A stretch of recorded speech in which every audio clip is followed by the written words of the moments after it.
Hello there, everybody. It's me, Garrett Kidney, the co-host of You've Got to Be Kidding Me on the Voices of Wrestling Podcasting Network. And I am Liam Jones, my full name, and I'm also a part of the Voices of Wrestling Podcasting Network as a co-host for You've Got to Be Kidding Me. We are a TNA history podcast that covers TNA 1 month at a time. We cover all the drama, all the matches, all the Vince Russo nonsense you could ever want in your life. Have you heard of TNA? I bet you have, but would it be funnier if two people made jokes over it the whole time? Probably. So if that sounds like fun to you, check it out on this very Voices of Wrestling Podcasting Network, and Liam will do bits and whatnot. This podcast is a member of the Voices of Wrestling Podcasting Network. Visit voicesofwrestling.com to hear the rest of our great podcasts, as well as show reviews, columns, opinions, and updates across the world of wrestling.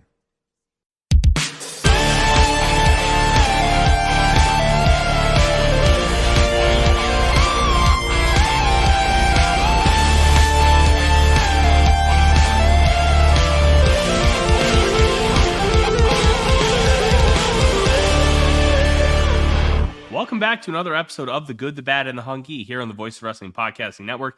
I'm your host, Tyler Fornes, and with me as always is Fred Welp Moreland. How are you, sir? Doing all right. It's been a heck of a week and, in a lot of ways. And, yeah, we sure did have some news break yesterday, huh? Yes, we did. Yeah, it's really not like within our realm, it's outside the AEW stuff really, but yeah, the Vince McMahon situation is utterly disgusting. Just more revelations that he's just an utterly vile human being, and they talk about it on the flagship and they talk about it on the JD and Mike show, both on our network, of course, and go into more detail on it.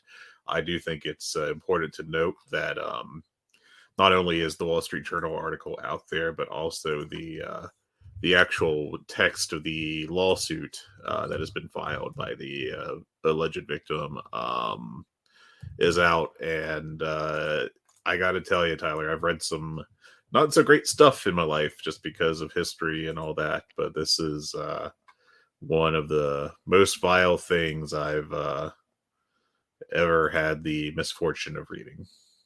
Yeah, I agree 100%. And I want to say this, just remember multiple things, okay? One, if you're going to talk about it, please educate yourself. Read the affidavit, read the lawsuit, all of it. Because if you don't, you're going to miss a lot of context. And two, please also remember, as vile as the things that we're reading are, it's also innocent until proven guilty, and everything until proven in a criminal or civil court is an allegation. So it sounds really bad to have to say these things, but in today's social media age, just make sure that you are handling yourself in the proper manner, because we have seen so many people on social media handle this incredibly poorly on either side. Mm-hmm. So make sure if you want to talk about it, educate yourself, and beware if you have triggers, if you are somebody who is uncomfortable with absolutely grotesque details, please do not read it and just refrain yourself from talking about it, because it is vile, it is disgusting, it is heartbreaking, it is atrocious on so many different levels. If you've ever been a friend, a father, a mother, a brother, a sister, a human being, you will be revolted by the things that you read. Just be careful on how you approach this subject, because it needs to be approached in the proper ways with the proper background and information, and make sure before you start talking about it, you do those things. And if you can't, it's okay to sit out and just say, these allegations are gross. Yeah. And leave it at that. In particular, the lawsuit, the legal filing is more detailed and more grotesque in that sense. There's some level of detail, of course, in the Wall Street Journal article, but I think bravo to the Wall Street Journal for doing a phenomenal job in utilizing journalistic integrity, something that the majority of wrestling media does not practice in the same way. Bravo to those at the Wall Street Journal who handled this properly. Yeah, and I was actually getting ready to bring up our conversation, or how, we've talked various points about the state of wrestling media, and that's something you talked to Dave Meltzer about when he was on our show. And I'm just thinking about all these people that posted about getting their Royal Rumble credentials a few weeks ago and how excited they were, and just very much it came across, at least, as very much a case of people being asked by WWE to post about getting their credentials and a little bit of free PR. And a lot of people got very defensive after, people criticized them for doing that, basically free PR. And,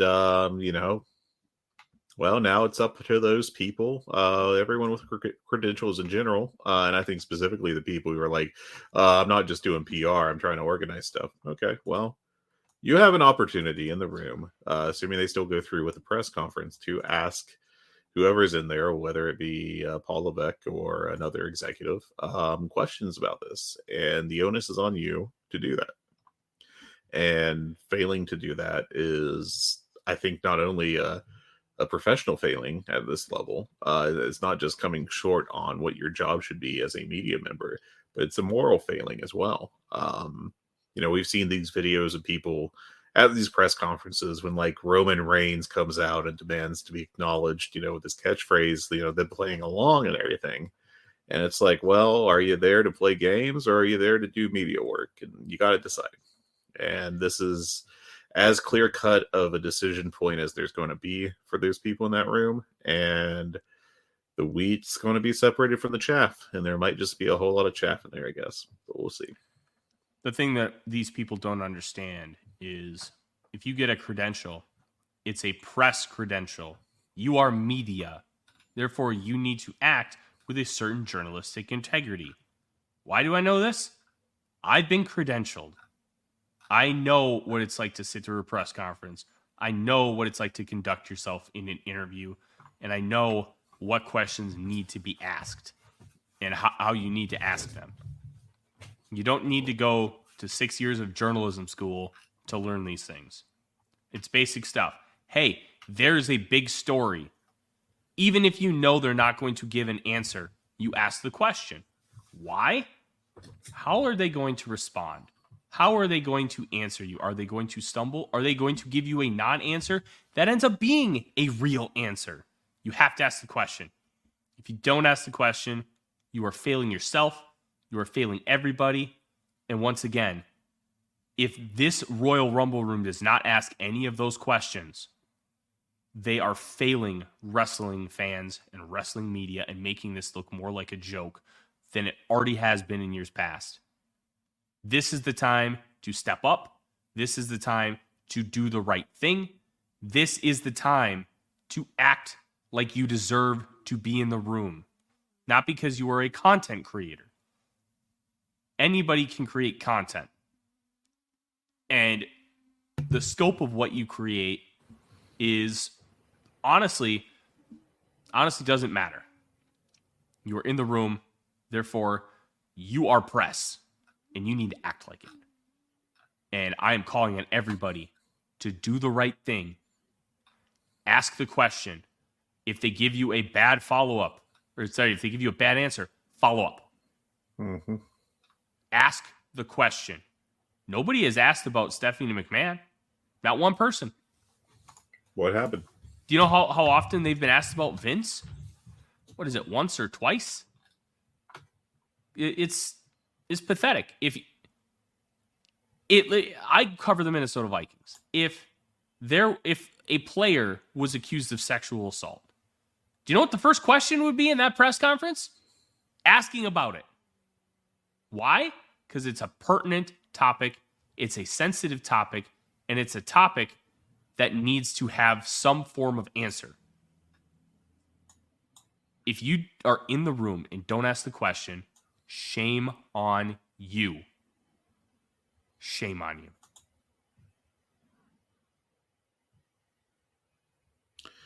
Good luck to everyone wanting to do actual journalism. It's a time for you to step up. especially in today's day and age when journalists are being cut left and right. Do the right thing. Do the ethical thing. Ask the question. We should probably continue talking about WWE in a sense because it has a direct impact on AEW, Fred. And that was the 10-year deal that they signed with Netflix to broadcast Raw. And this essentially is going to lump in the international WWE network onto Netflix from our understanding. It is a 10-year deal at $500 million per year. So 10 years, $5 billion. Very round numbers. Makes sense. So this is a question I have. You have in here, it could be a 5, 10, or 20-year deal. Netflix has an out at 5 years. At that 5-year mark, they can either get out or they can exercise a 10-year option. Is that 10 years from that 5-year point? Or is that a 10-year extension onto the full entity of the contract, making it a 20-year deal? I don't know if that's been officially mentioned of what it is yet. I think Meltzer had that it was either opt out at 5 or after 10, let the contract die or extend it for another 10 years. I believe that is the setup of it, at least according to what Dave Meltzer had. All right. Well, 5, 10, or 20. This is a really gutsy move from WWE and TKO because if they decide, hey, just look at how the rights fees have gone up just since WWE signed SmackDown to Fox less than 5 years ago. And they got $200 million a year. Now, Netflix is giving you $500 million a year for Raw, a few documentaries that they'll produce, and international rights. The international rights is the big piece here because that is potentially a lot of money because you're not just talking about one market, you're talking about hundreds. So is WWE making a mistake signing this long of a deal? Because if it goes up from 200 to 500 million in 5 years, we could be talking about $1 billion in another 5 years per year. Are they making a mistake signing this big of a contract? Yeah, there's a lot up in the air. I mean, there's, as well as I, Tyler, that there's been talk about the sports right bubble bursting at any point, basically for the past 2 decades plus, and it's never happened. And it may just be that this is where we are. Sports live, products on TV, like wrestling, will continue to draw in money. I think it's just very. It's going to be very interesting to watch. From WWE's perspective, I do think that they could end up regretting this, but there's also a possibility. I mean, there's a lot of things that could happen in 20 years. I mean, Netflix, some people are like, well, Netflix could die. And I'm like, yeah, sure, it could, but it's also already been around for 27 years. The streaming service has been out for 17. This isn't, it's like a real new kid on the block situation, For comparison, I mean, Fox got the NFL in 5 years of its founding, if I recall, way back in the early 90s. And it's not exactly like NBC has been around at this point as a television thing for 70 years. Obviously, and Fred, the Fox deal, they massively overpaid. Yeah, so that they could establish themselves. Yeah, and you know what? They've done phenomenal coverage for the past 30 years. Yeah. So WWE might end up regretting this because, it might get picked up at that. They may find after 10 years of this that not only is Netflix still going strong, but the sports right bubble has gone to the point, or the sports right fees, I should say, for broadcasting have grown to the point where what they are getting paid now is crazy as it sounds. The $500 million a year estimated would be small, would not be worth it. Now, I don't know. I haven't heard anything about there being escalators in the amount of money distributed per year, which will be something to maybe look at. If it comes out that they've kind of baked a little bit of that in and they're getting paid, $300,000 this year or next year, I should say, and then 300 million and then 700 million in the last year of it, to kind of average out, that would be one thing. But the common thing to do on Wall Street these days are focus on the short term. And I guess TKO made the decision that being able to say that they signed a $5 billion deal was worth any possible long-term trade-off. I don't know. It's a very aggressive deal on WWE's end, and they may end up regretting it down the road. But we'll see. My guess here, and I heard somebody loop it in, I think it was Rich and Joe on the Flagship Patreon's discussion about this contract. It feels like a UFC move where they just wanted everything to be simplified and streamlined. Yeah. And it feels like this is the same thing.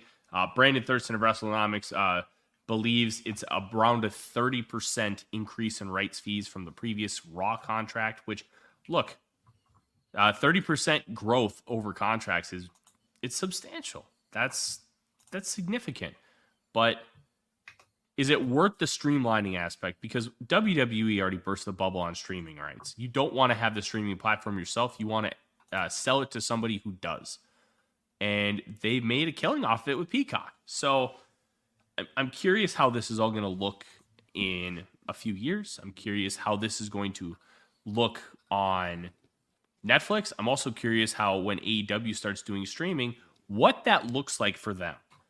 Because this is going to be a deal that is discussed with, I mean, in terms of how the AEW deal is going to be structured, because WWE is the market leader. And whatever you think about the wrestling product, on a business level, there's a reason why they're the market leader. They are very smart in the boardroom. And I'm curious how this is going to look in 5 years. Because SmackDown and Peacock, $400 million a year over 5 total years for both of those entities, $2 billion, pretty good. But we'll see. That this is going to be something we'll talk about in the future because it's going to impact AEW when they have their contract negotiations. But it's fascinating to see them wanting to give up so much, quote unquote, control of how everything gets distributed on a worldwide level. Yep, definitely something to watch over the long term. And also obviously AEW is going to be hoping for a much bigger bump. This does absolutely put to bed the kind of absurd WWE's negotiating with Warner Brothers Discovery story that kind of got spun into like AEW is on the verge of losing their TV deal. I will say that I don't doubt that they had a meeting or two. That's not impossible, but I felt like it was never really something that was going anywhere, and it was something that came from one specific source that maybe shouldn't have been trusted. But yeah, I think that's the big story for now with that. Give me 1 second, Tyler. Absolutely. Your second is already up, Fred. I apologize, but you don't get any more grace time. But we will talk about AEW attendances. It's not looking great here over the course of the next month or so. And I think that this tidbit that you added in there from Dave Meltzer, that AEW will start running more major markets and fewer smaller cities, a la Savannah, which they just ran this past Wednesday for Dynamite, under Raphael Morphy. And he took over as kind of the live events coordinator for AEW. That's going to be under his umbrella of responsibilities. And sometimes when you run smaller cities, it can be really difficult to draw a crowd because there's just less inherent people. Now, if you were to run a spot like Boise, Idaho, for example, that's the biggest major market within hundreds and hundreds of miles. It's not like you're going to Savannah, Georgia, which is, I think it's a couple hours north of Atlanta. You're within earshot of Atlanta. So it's not that it'd be fine for somebody from Savannah to drive down to go see a Dynamite or Collision. When I lived in Fargo, North Dakota, I drove 3.5 hours to St. Paul to go see a SmackDown show back in 2017. It was the one where Randy Orton burned down Sister Abigail's house in the lead up to WrestleMania. It was a fun show. But that's going to be interesting to see how some of these attendances change. And I'm curious how that's going to impact the Canadian markets, Fred, because we know when they started up Collision, how poorly some of those Canadian markets fared. And even so, just this past December when they ran Montreal and the Bell Center, they did about, 5,000-6,000 for Dynamite, but they only did a few thousand for Collision. And Bell Center is the biggest hockey/basketball arena in North America. It's 21 to 22,000. So the only one that's comparable in size is United Center. So it's going to be really intriguing to see how they continue to approach these things, because it's not good to have some of these attendances. Let's just go through the list over the course of the next few weeks. Tomorrow's Collision on the 27th, 1604. All these numbers are per WrestleTix. The Dynamite on February 7th, 3604. A relatively good number, a stable number for what we've seen lately. But that's following Collision on the 10th, 928. The 21st, Dynamite, 1703. The double taping. This one is per the 22nd, so it's a few days old already. 1202. Some of these numbers are pretty dire, and we've noticed that over the course of the last few months. So how Morphe decides to adapt and adjust how they book these buildings is going to be fascinating to watch, because these numbers, look, it just gives ammunition to the people who don't like this company to continue to fire shots at it. Yeah.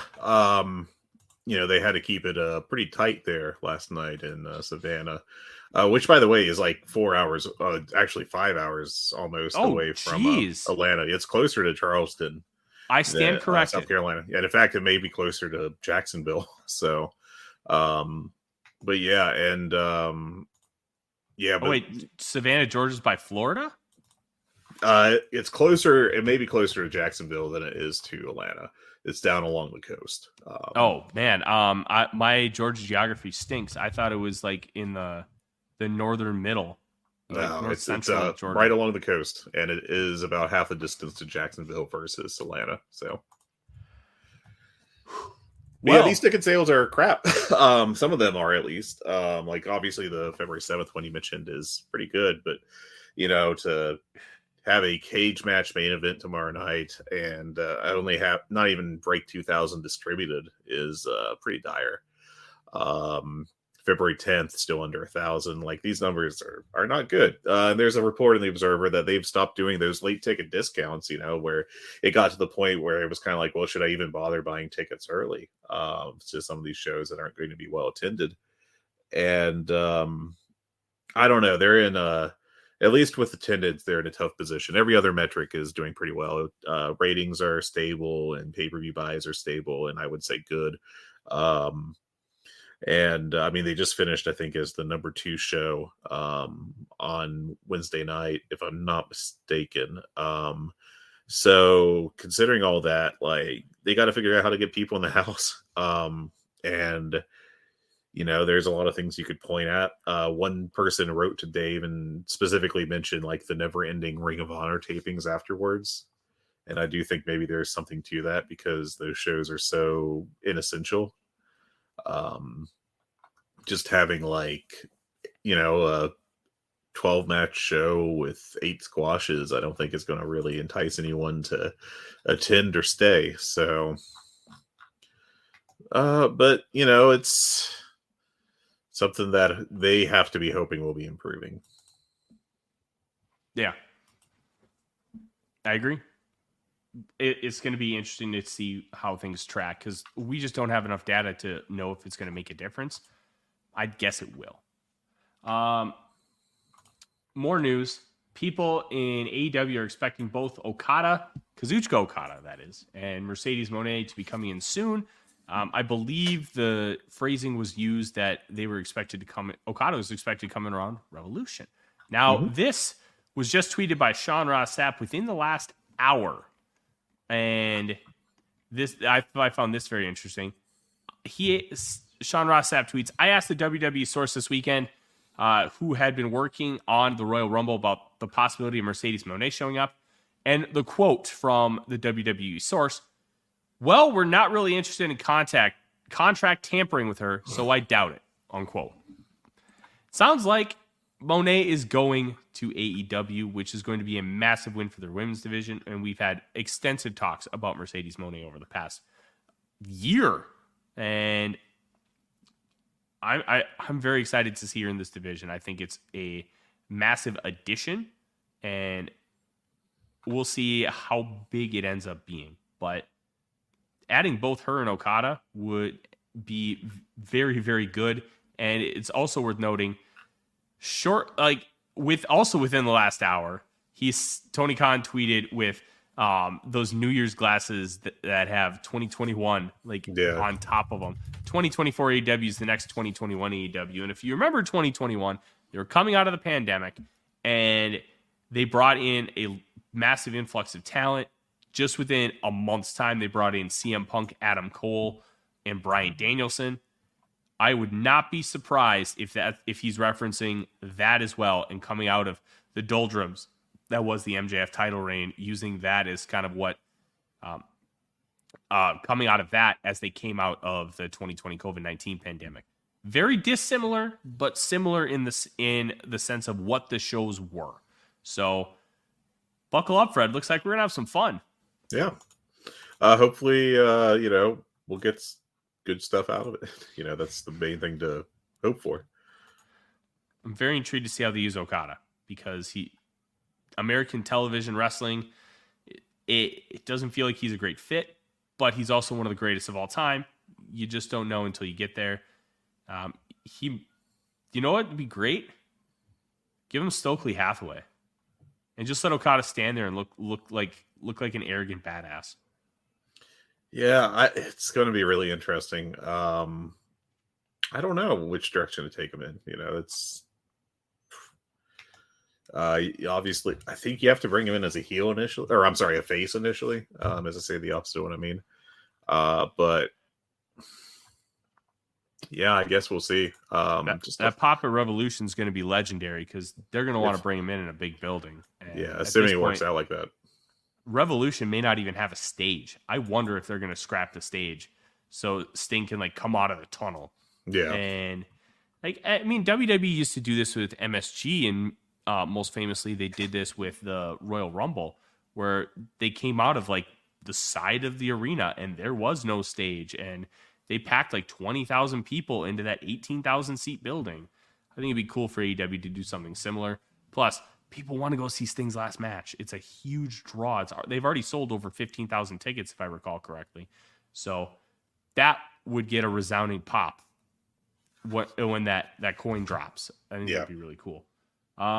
Fred, our wishes have been granted. The rankings are back. It will be back at the end of the month. And now we're going to see a little bit of cohesiveness, more cohesiveness with the booking, but it's going to be held in check because of the rankings. It's a great tool, and I'm excited. Yeah, it'll be. I think it'll be a good thing for the booking. It definitely will promote sensical booking. I do think one thing that is kind of interesting is they really like to use Dark to boost some of these guys' records, so they could keep them at the top of the rankings and kayfabe. But there's no more Dark. It's been replaced by Ring of Honor, which is treated like a separate company. So, do you think this will lead to more jobs, more squashes, I should say, on TV, or do you think they're gonna? How do you think it'll have an effect? This is a really good point. I think they're going to use Rampage as Dark, and get you want to build Trent Beretta up for a TV title match? Have him win 5 straight weeks on Rampage. Hey, guess what? He's on a 5-match winning streak. Throw in a 1 on Dynamite or Collision, and all of a sudden, boom, you're set. I think you can do that. I think it's just going to keep Tony Khan honest when it comes to the booking, and that's what a tool like that is there for. It's there. Oh, you can't just give X wrestler a title match. They're not even close in the rankings. Hook, title match. Why? 28-1 as a singles. Yeah, that's good enough for me. You go 28-1 out of 29 matches. I'd say that deserves a title shot. Yeah, that's pretty good. Even if Hook is necessarily ability-wise ready, Sometimes it's not about ability. And this is where, like boxing and UFC, the best fighters don't always get the title shots. It's the most deserving. Resume matters. And I'm excited for them to come back for that reason, because it's going to keep him honest and keep him more cohesive with how he books these shows. And I think that's great. Yeah, and it's going to be very interesting. Collision should make things easier with controlling some of these things. We'll see how that goes. But yeah. All right, let's run through the rest of the news, and we have a lot to talk about with spoiler match of the year. Kenny Omega's surgery for diverticulitis is being delayed 7 weeks to see if he'll be able to receive it. I believe what Meltzer is referring to, because this comes directly from him, is if the medication works well enough, he may be able to avoid surgery, or he may be able to have a more minor surgery, because diverticulitis can be a little weird, and how it responds is going to be the really key part here. Yeah, obviously diverticulitis can be very serious, and we continue to wish the best for him. Absolutely. Dorian Roldan of AAA. I believe is he the booker? Is he the owner?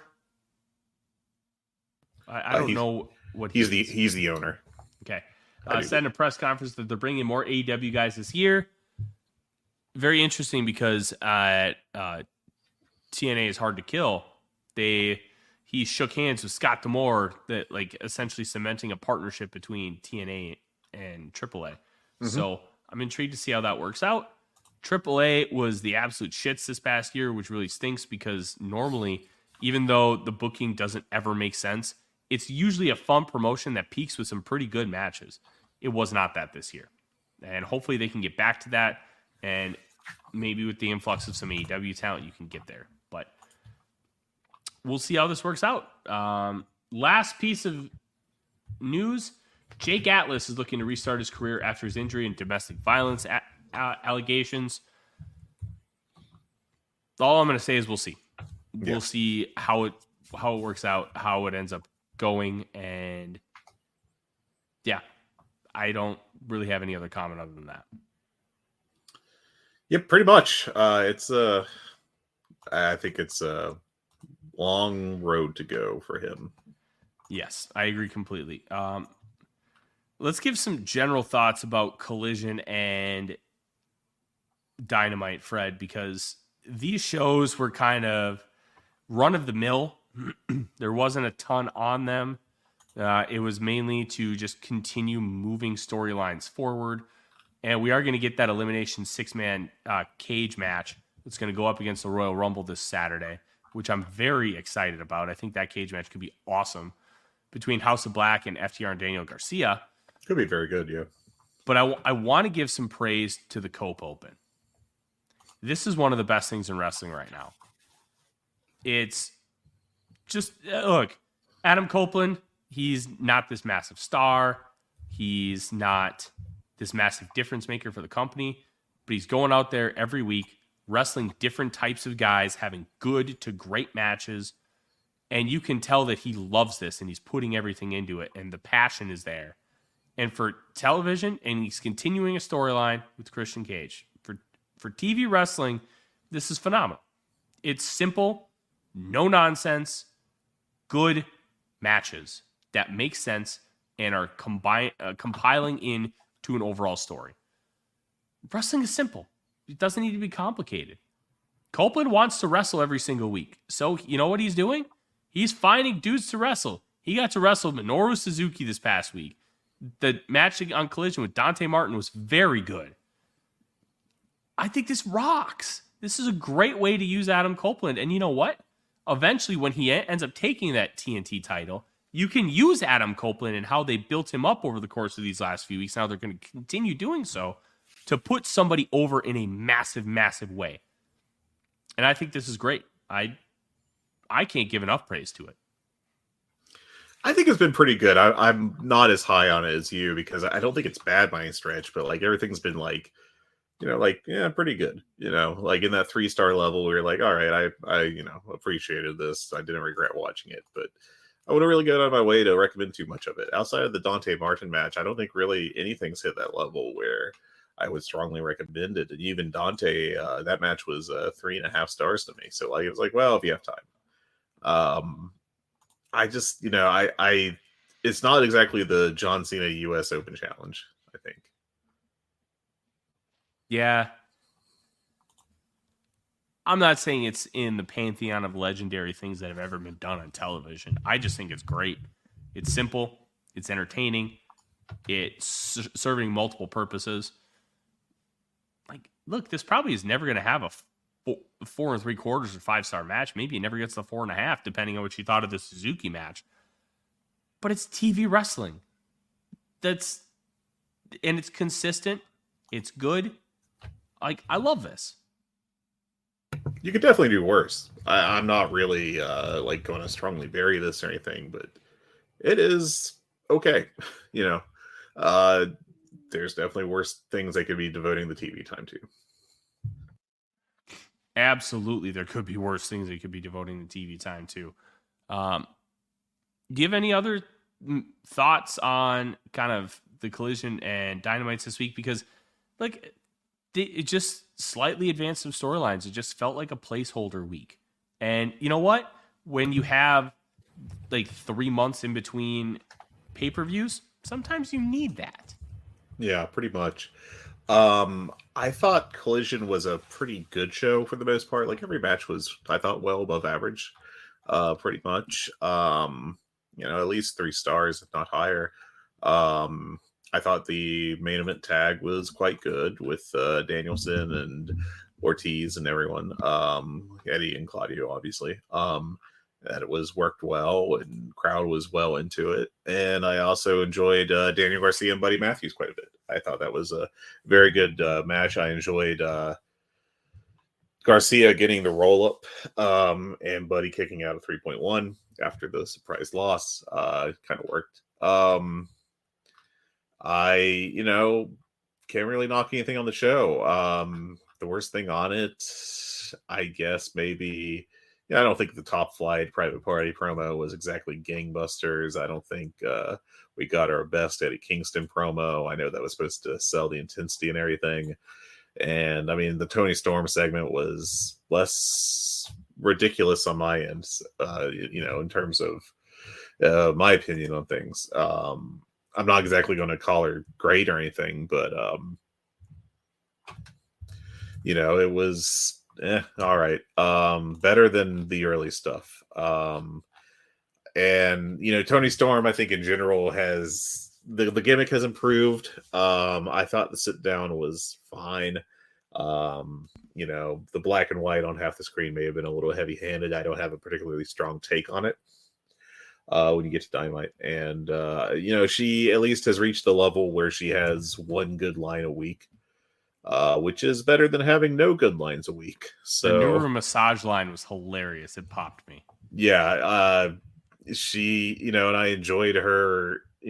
I think her thing on Collision was concise and good,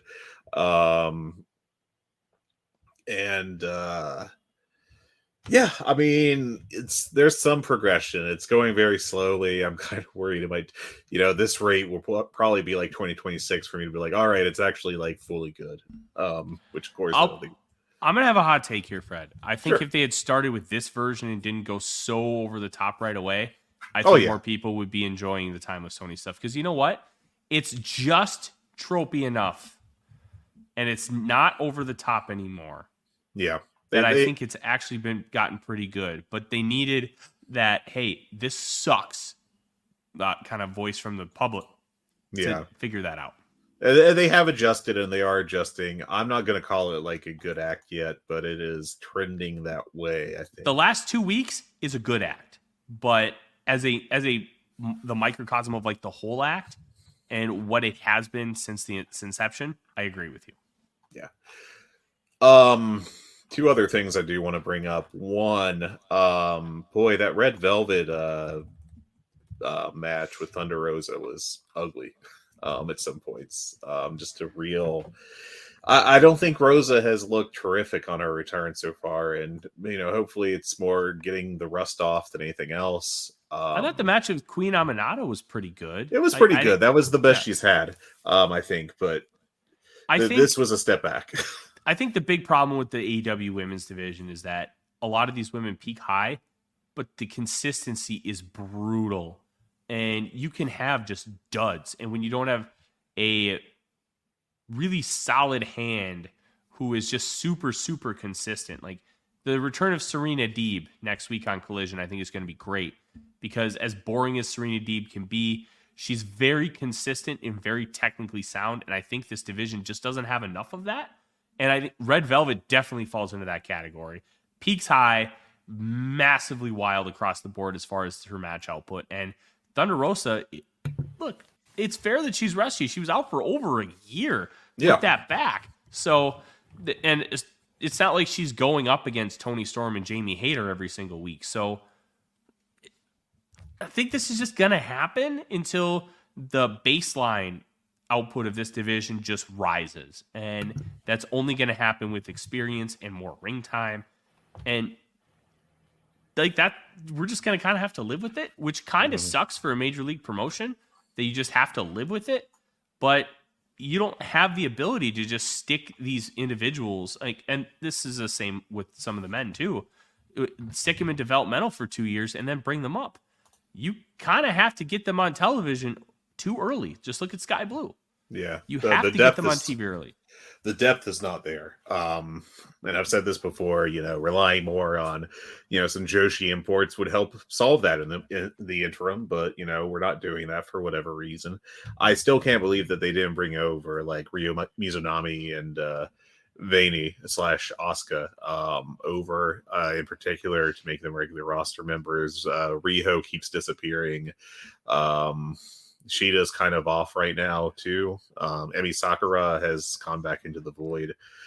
They would just help, and I'm not going to say that they would necessarily put out like 4+ star matches every week. They would sometimes, I think, but it'd be an improvement. Because hey, and I do have to celebrate. I went a week without seeing a Sky Blue match, so praise God. Congratulations, first time, long time.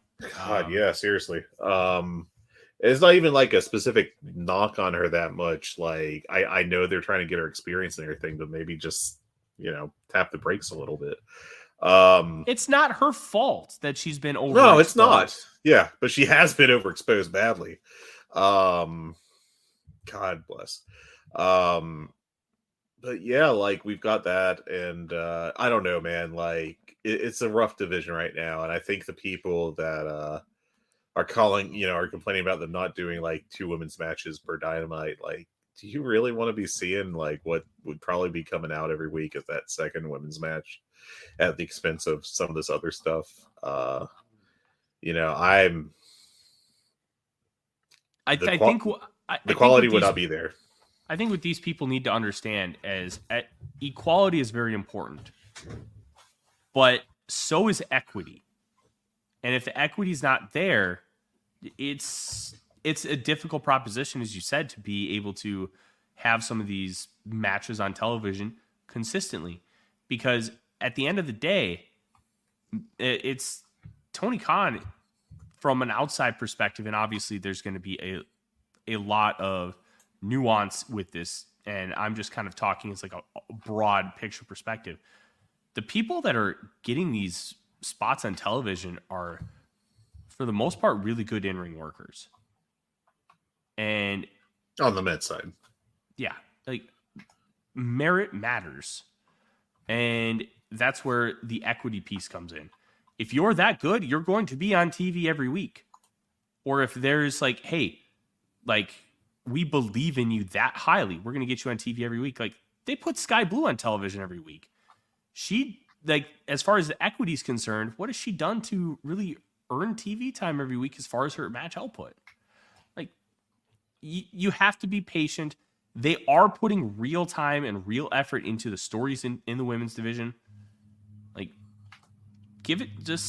we have to continue to stay patient. I wrote an article in 2020, 2021. I can't remember what year it was, about how the booking in the women's division was good, and I was crucified for it. And I essentially said, I'm like, what do you expect them to do? They have like 8 women, and 5 of them aren't really that ready for television yet. They're doing the best they can. And like, I'm disappointed that they're not farther along than what they are, but it's not like they're not trying. Just wait until Monet comes in, hypothetically, because that's what we think is happening, and Jamie Hayter comes back. Like, you get like those kind of workers, guess who's going to be on TV every single week? Those two. Mm-hmm. And that's where a lot of that equity position comes in. You know what? They built up Julia Hart really well. She is improving. Yeah, Chris Statlander is just still a wild card because of her knee injuries, but they built her up really well. Like, it's going to happen with this women's division.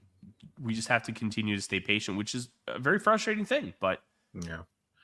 I got into a short Twitter conversation with someone that was, unhappy that the FSM 50 only had 3 women in it, I think. And I think that was the number. Maybe I'm off. And it's not a unfair complaint, but I also just think it's, my personal opinion when I voted was that, the American women's scene was a disaster in terms of match quality. WWE's, they just continues to do the thing where they don't feature their top wrestlers on a regular basis having good matches, which is why they suffered in general as a company, in my opinion. AEW was a disaster, and Ring of Honor was just Athena carrying everyone possible to great matches, which she got recognized for. There's 5 women, excuse me. And on the Joshi side, anything that's not Stardom and arguably Tokyo Joshi Pro just does not get the attention it should, as Tyler tries to draw some money by drawing blood over here, doing the old nasal blade job. I'm John Moxley. Look, God bless. I have this thing that my wife believes is called snow mold. Yeah, I read a little bit. That's apparently what you're allergic to, possibly. So yeah. And it's been. You need to go take care of that, bro. Oh no, it's good now. I'll just need to wash my hands with a little dried blood. I mean, I'm John Moxley, so it's all good. What I learned from wrestling is rub it on your chest. I can do that. One thing that I think is really important with the conversation, like you mentioned about the FSM 50 and not having a large inclusion of women, is the poll draws from a wide variety of voters and those who watch a lot of wrestling, and specifically a lot of women's wrestling. Now, one thing that I'll say, especially about the Americans women's scene, it was basically treated like dog shit until about 10 years ago. Yeah. And there's just not the proper infrastructure that you have in men's wrestling because of how it was treated for such a long period of time. And a lot of ground to make up, unfortunately. Yeah. And you can only do that so fast because, hey, now women really want to get involved in the wrestling because it's treated with the proper respect it always should have been. Mm-hmm. Well, you have a long time to catch up. Like when UFC first started, you didn't have a super deep roster where you could have flyweights main event UFC pay-per-views. You had to have heavyweights, light heavyweights, and like big time stars headline these pay-per-views.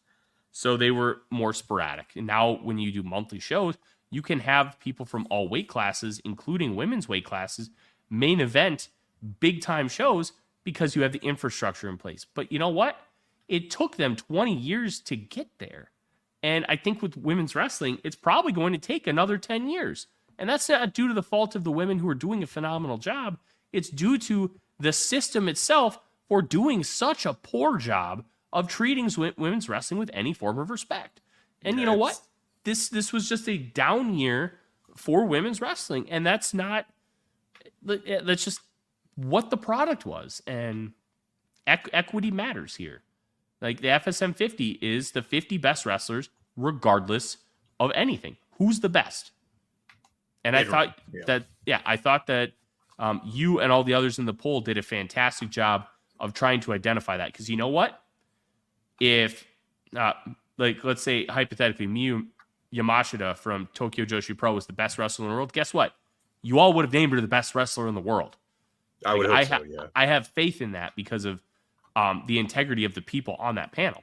I will add that I had Yamashita on my list. As you should have. She was fantastic. Great. Yeah. But it's... it's yeah, hard it was just to be a tough year. It's hard to be fantastic as a single performer when the scene as an overall whole is just not up to its own standard, because we've seen great years from Joshi, especially the last few. This year it didn't hit, and I think a lot of that had to do with injuries, especially in Stardom. They were Stardom fell ravaged by apart. injury. And it's tough to make the list if you just have half a year, Yeah. which is what I had with a lot of people on the list that I considered for Stardom. I only had, I think, Julia from Stardom on my top 50. Now, I'm not going to claim to be like, have watched everything Stardom did, in 2023. But, Mayu Iwatani and Tom Nakano, I thought both had very good years and were among my very late cuts. I just, it was a rough year all around, and I'm hoping 2024 is better. But, I'm not optimistic about WWE. I'm kind of not optimistic about AEW. Impact had people, but I think, the Knockouts division is kind of running on its reputation. And, like, Masha Slamovich, as an example, had, like, pretty, not terrible, but just fine matches in Impact, and did her best work in GCW, a promotion that I didn't really watch and is pretty far down the list for me to get to. So it's a shame, I wish the situation was better. And I've complained a lot about how Tony does his women's division, and I'll continue to do so until it's better. Yeah. Well, also, the other thing I wanted to bring up, other than just, complaining about Tony Khan again, is Wardlow. I watched his match with Trent Beretta, who is a fantastic worker, of course. And I'm not going to say it was like a bad match or anything, but man, I don't know. I think the whole Wardlow as a top star thing is like dead. I just don't think it's coming back. They had it, man. They had it. I don't know if they'll ever get back to that level, because they did such a masterful job of building him up. Man, it hurts. It hurts. It's rough because he was so over, like, around the time he beat MJF, and then MJF, walked out on the company or whatever he did do, and really overshadowed that. And I don't think Wardlow's ever recovered. And, he now feels just like a meandering mid-card heel, which is unfortunate because he showed flashes of being more than that, but I just don't think he's got it. He's missing that X factor, I think, more than anything that really makes you be a star. It's not even, charisma doesn't quite go to the right place to describe it with him. He's lacking it. Maybe they can get it back with a hot storyline, but he's like the third guy in a 5-guy group right now, Yeah. I'm just going to play a wait and see approach because they've gotten him that hot before. Oh, I wouldn't cut him or anything, but it's no. I'm not saying that. I'm not going to say he is or isn't anything specific, because I want to see how this all develops, because this is a new faction. I'm very intrigued. Intrigued. I think they've done a good job of pivoting away from the worst of the MJF Cole stuff. Yeah. Are you ready to talk about match of the year? Yeah, unless you want to talk about how MJF is definitely going to show up in the Royal Rumble and has, sorry, I almost got through with a straight face. What would be hilarious if Tony Khan licensed MJF's music to be played at the Royal Rumble, and then like Cody came out.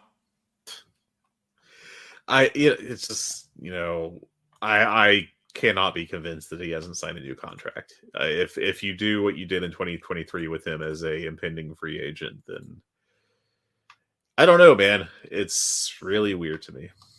I think he signed a new contract. I don't think he's going anywhere, but yeah, I think that would be pretty funny to see something like that happen. But it won't. Let's talk match of the year. Voice of Wrestling every single year puts together a match of the year poll for wrestling media. We've talked about it on the show before. Wrestling media is a very vague description. You just have to podcast or write about wrestling in some way, shape, or form. That's it. You don't have to work for Sports Illustrated. You don't have to work for Voice of Wrestling. It could just be a personal blog. Yeah, it could be a personal blog. You just have to do something with wrestling. And set records this year, 221 total voters, and 25% of those were new voters this year after 208 total last year. So still getting influx of new voters, and people are cycling out for whatever reason. They just may not have watched enough wrestling this year, may be out of wrestling, they maybe just didn't want to. There's a number of reasons why.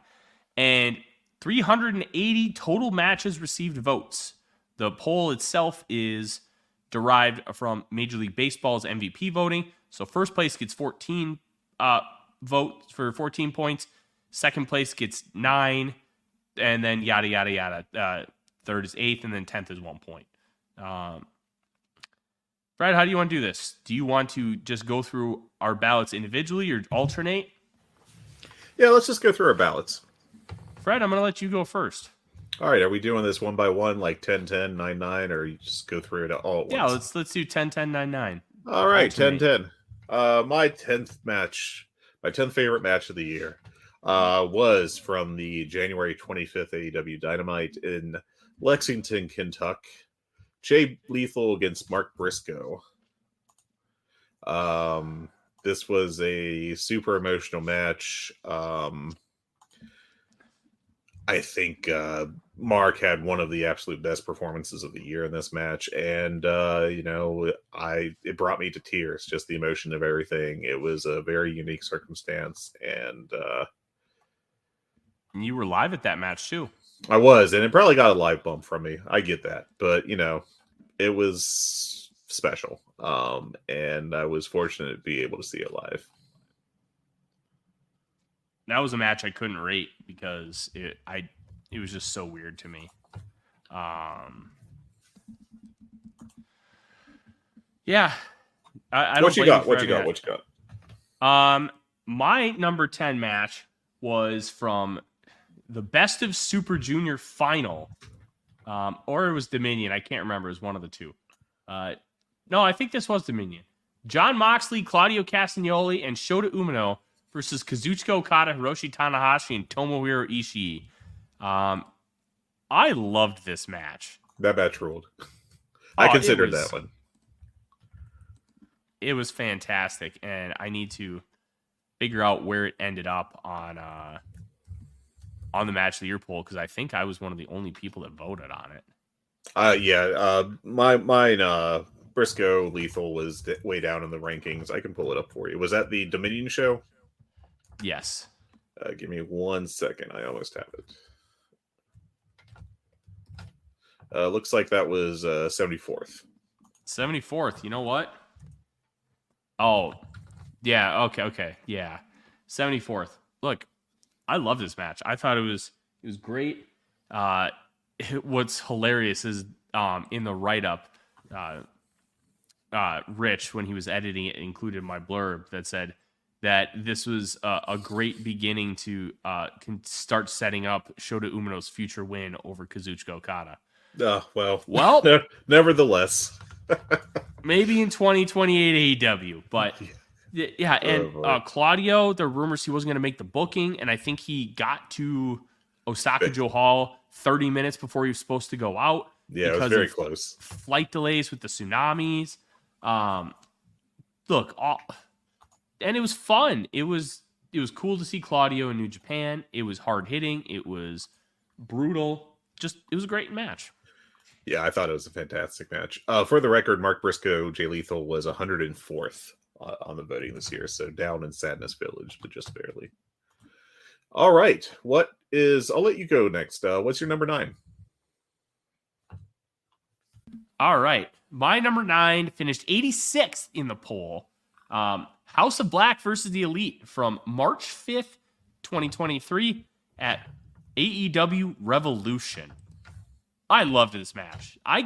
In our review, I gave 3 matches 5 stars on this show, and this was one of them.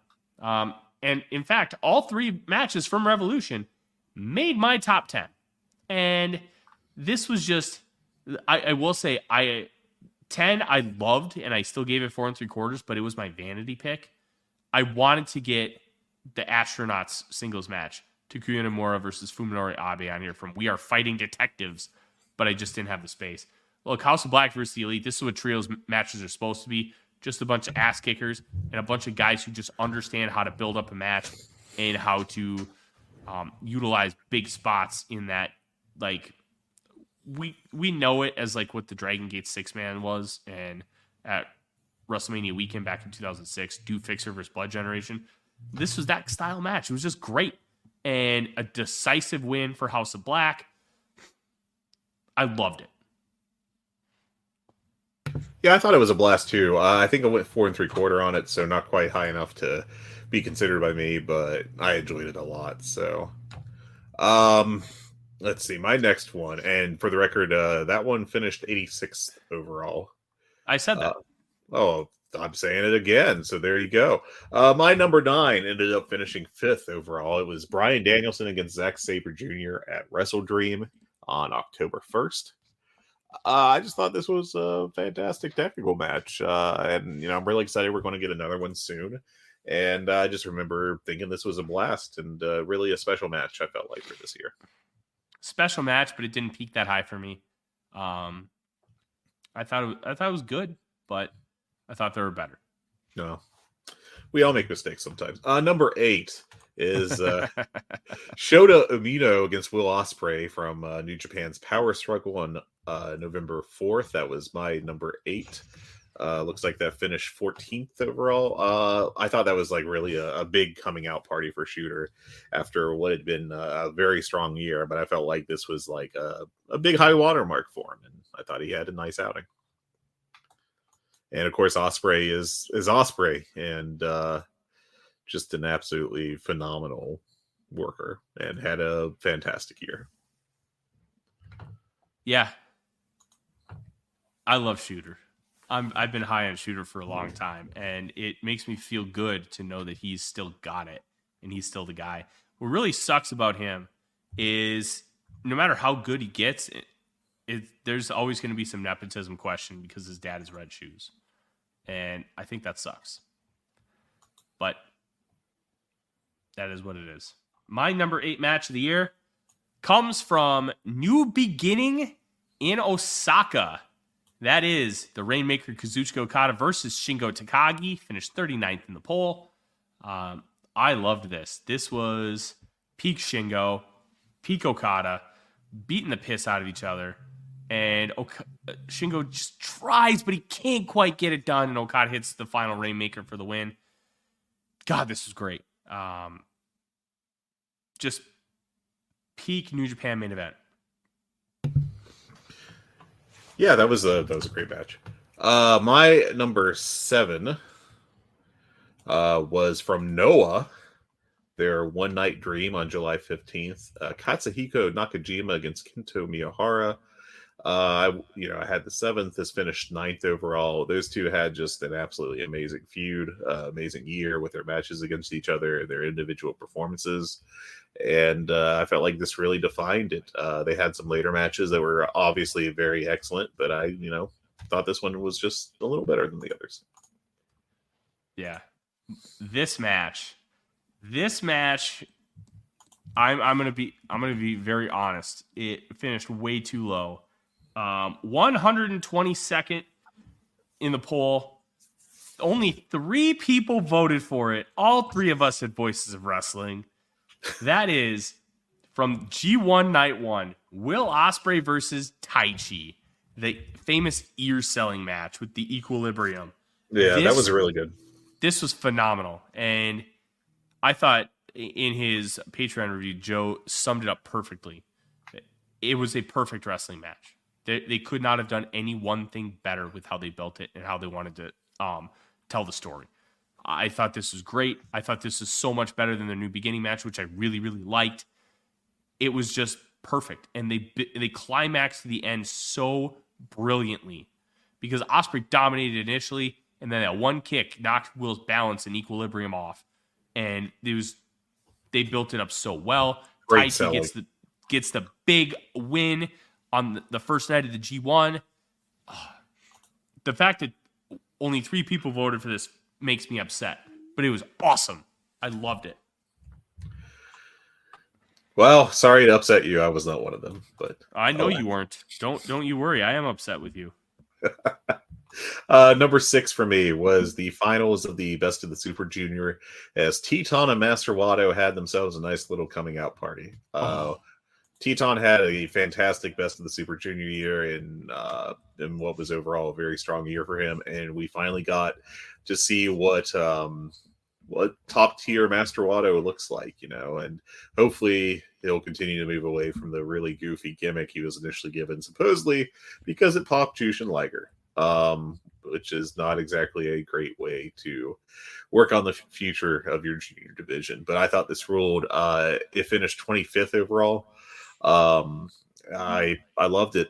Teton is one, maybe the best worker in Mexico, or at least the MLL. And Wato, I hope he keeps improving and gets to show this side of himself some more. This barely missed my list. I loved this match. Teton has grown a lot just in New Japan, because he would come over and he would go like 3-6 in the Best of Super Juniors. And this run was so good. I hope they use him more, but it really sucks that they didn't use him throughout the whole rest of the year, which I think is more of a signal of what CMLL has been doing than New Japan. My number 6, this ended up finishing 6th on the Voice of Wrestling poll. Adam Page versus Jon Moxley, Texas Death from Revolution. The hanging spot, the just brutality. I think they used cinder blocks in this one too. Just everything.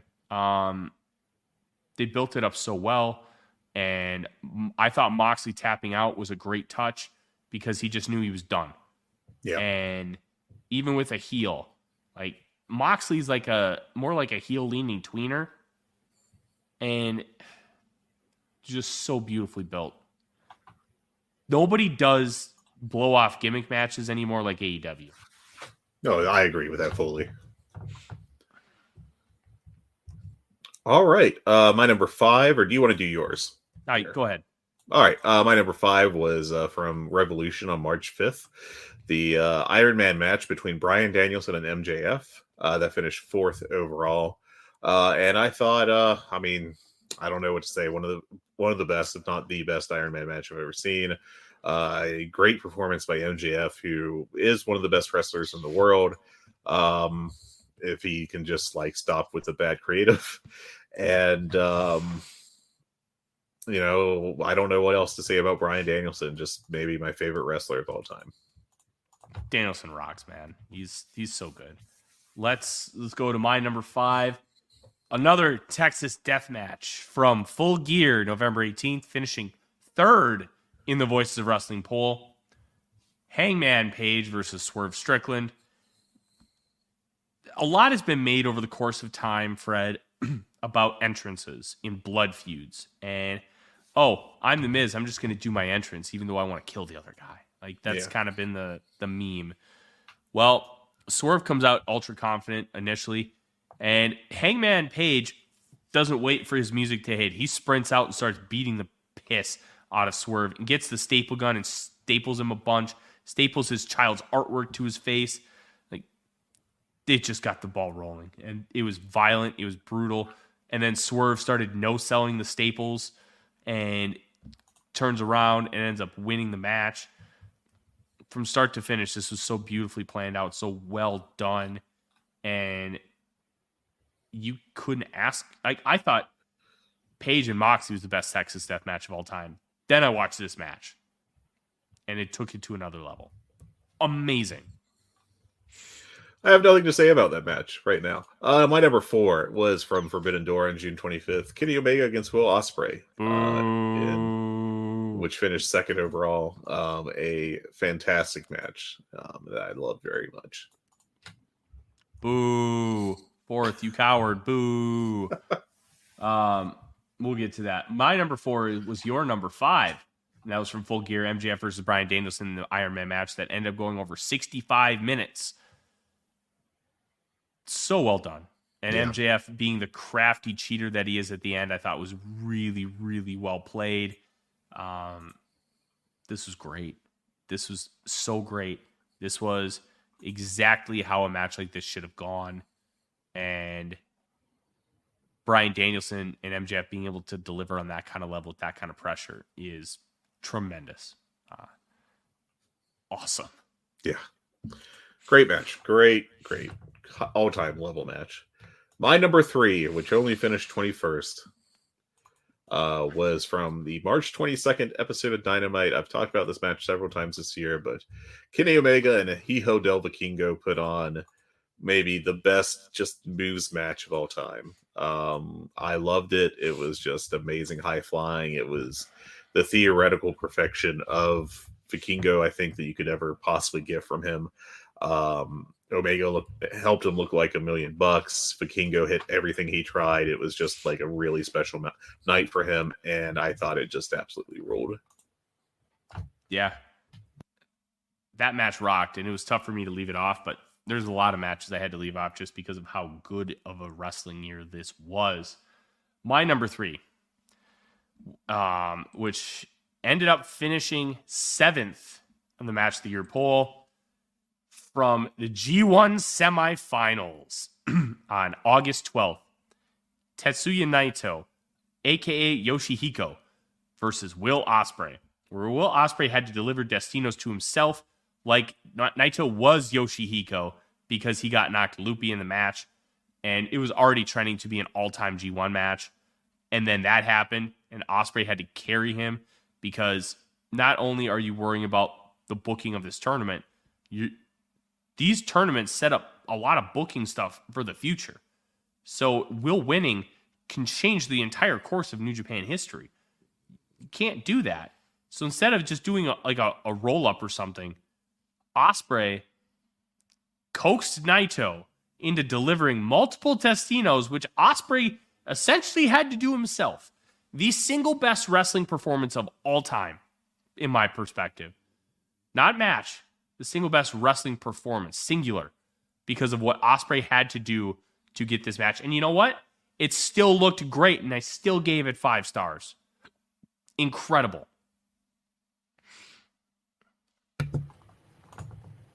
Great match. Absolutely great match. Not on my ballot, though. My number 2 was from Wrestle Kingdom on January 4th, of course. It was the other, Kenny Omega versus Will Ospreay. Look, these two are just two of the best wrestlers of all time, and they put on a match like it. So, great stuff. My number 2 is also Kenny Omega versus Will Ospreay from the Tokyo Dome, Wrestle Kingdom on January 4th. That was the number 1 match of the year, and it shattered a bunch of records for this poll.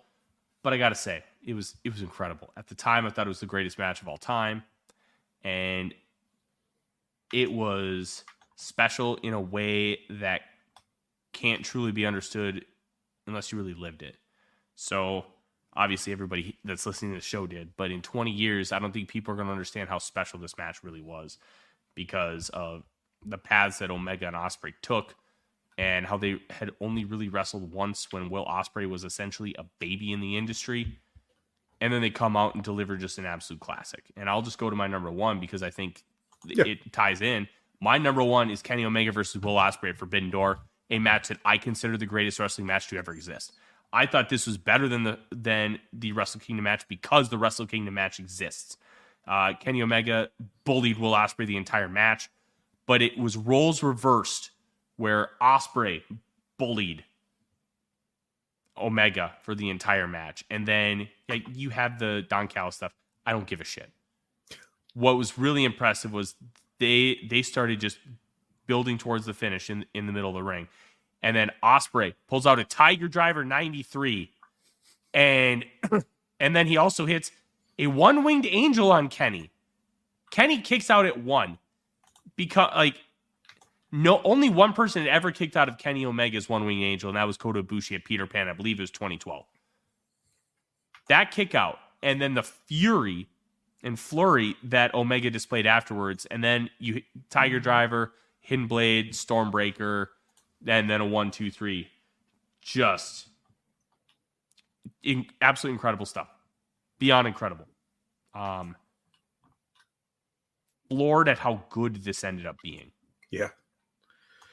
And my number one match for the year, previously mentioned, and finishing third overall, was from Full Gear, November 18th in AEW. Adam Page and Swerve Strickland in their death match. The only thing I have left to say about this match is just hell yeah. Oh, so good, man. So good. This is a great year for professional wrestling. I recommend you take a minute to go back and look at all the pieces released with all 380 matches. And you know what? You may find something that you haven't seen that sounds interesting to you. There were some really, really cool matches that finished high. Fuminori Abe versus Takuya Nomura from We Are Fighting Detectives on October 12th finished 8th in the poll.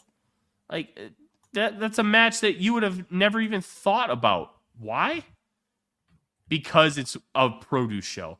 Yuya Aoki versus Yuji Okabayashi from Big Japan on May 4th. I recommend you just watch the whole show, but that match almost made my top 10. There are gems in here that you would have never thought about. Will Ospreay versus Mike Bailey at Bound for Glory. Another one. That was great. Incredible match. Volador Jr. versus Angel de Oro from the September 16th CMLL show. Like, there's so much good stuff here. Demas versus Wotan from Zona 23 on March 26th finished 32nd in the poll. There are matches that you would have with wrestlers you've never heard of, and you could find some pretty great stuff because somebody thought it was awesome. I recommend you take a look at that. Rich, the editor and owner of Voices of Wrestling, does a great job compiling these. Jeremy Sexton built the incredible apparatus that we use for the poll.